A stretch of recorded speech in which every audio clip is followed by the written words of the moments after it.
A very strong rule. Listen to it carefully and do this exercise with me because it's a lot of exercises. Everyone watching this, everyone listening to me right now, do this. Don't get hurt by the sentence I'm gonna say. Live as if your mother and father were dead. Here's what I mean by that. Every human being should love their parents, yet be free from the expectations and the criticism which parents give them. And knowingly or unknowingly, you try to live up to them, and that's why you're not free.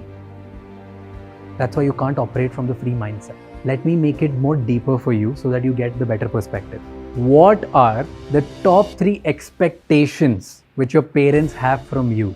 Write that down. Maybe they want you to live with them till the retirement. Maybe they want you to build a lot of financial capital for them and the family. Maybe they want you to marry someone who they want you to marry. Now, there's the next question. What are the top 3 criticisms that since childhood your parents knowingly or unknowingly have been reminding you? तू maybe हमारी बात नहीं सुनता, maybe निकम्मा है, तू तो बिगड़ गया है, तू बिगड़ गई है, या आजकल के बच्चे ऐसे हो गए हैं, ऐसे घर लड़की ऐसे नहीं करती, लड़के ये नहीं करते, इस टाइम तक तुमने शादी नहीं करी तो तुम ये नहीं हो रहे. What are these criticisms जो इधर उधर तुमने तुम्हारे घर से सुने? Here's one question I wanted to answer to finish this off.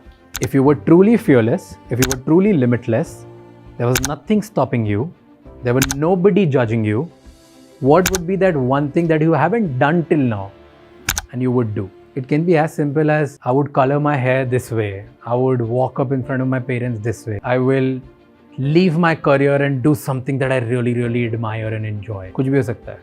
If you don't have it, it's brilliant. If you have it, then do that one thing without telling anyone and see how it feels. Now that doesn't mean that, oh, मेरे माँ बाप drugs किया गया इसलिए तो मैं drug कर लेता हूँ.